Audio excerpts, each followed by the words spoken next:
Sidang lanjutan perbuatan melawan hukum dengan agenda mendengar keterangan saksi penggugat, Kamis siang, 6 Juni 2024, digelar di ruang sidang Cakra Pengadilan Negeri Kelas 1B Sorong, di Jalan Jenderal Sudirman, Kota Sorong, Provinsi Papua Barat Daya. Penggugat dalam sidang ini adalah B. Jerry Waleleng CS dan tergugat adalah Irwan Oswandi CS. Mantan Kepala Badan Pertanahan Kota Sorong, Yarit Sakona dihadirkan penggugat sebagai saksi. Dalam keterangannya, Yarit Sakona menjelaskan semua yang ia tahu terkait perkara kepemilikan sertifikat tanah yang menjadi sengketa antara B. Jerry Waleleng CS dan Irwan Oswandi CS. Saksi Yarit Sakona dicecar banyak pertanyaan dari tim kuasa hukum Irwan Oswandi, Jatir Yuda Marau, Edi Tuharea dan Jerold Kastanya.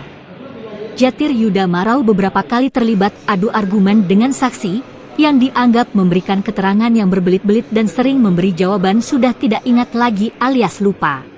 Saudara saksi ini kan adalah bagian dari rangkaian proses pemalsuan surat yang kami laporkan.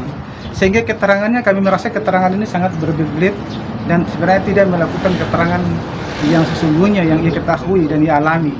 Ya, jadi karena kami menganggap bahwa Yarit Sakona ini adalah sebenarnya bagian pihak daripada penggugat itu sendiri, karena mereka beramai-ramai menggugat. Salah satunya adalah istrinya. Demikian. Salah satunya yang membuat anggapan bahwa keterangan saksi berbeda, ya, di mana ya sebagaimana kami ketahui dan alami bersama bahwa yang namanya mediasi itu hanya dilakukan sekali oleh beliau.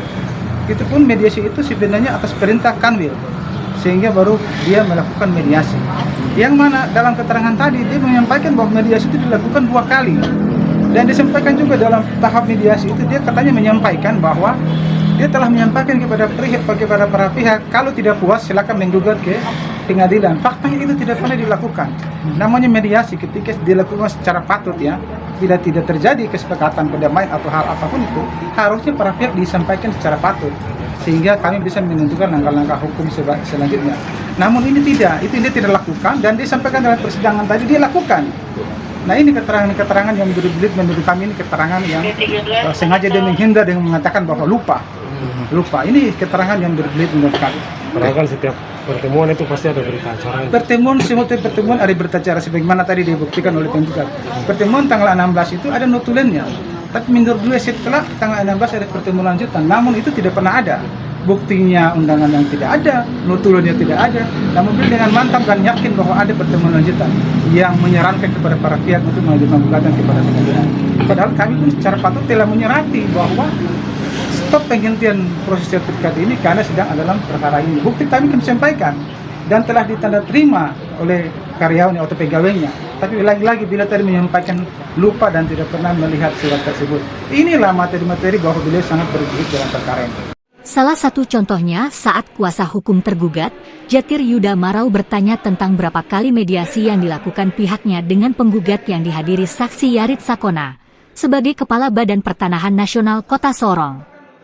Saksi lalu menjawab mediasi dilakukan sebanyak 2 kali, namun pada kenyataannya mediasi hanya dilakukan sekali. Ini dibuktikan dengan hanya ada 1 berita acara mediasi yang ditandatangani kedua belah pihak. Yarit Sakona sudah ditetapkan sebagai tersangka bersama 2 koleganya dalam kasus mafia tanah yang sementara ditangani Kepolisian Polresta Sorong Kota, lebih banyak menjawab lupa dan tidak tahu. Padahal saksi diduga terlibat dalam semua proses perkara yang sementara bergulir di persidangan tersebut.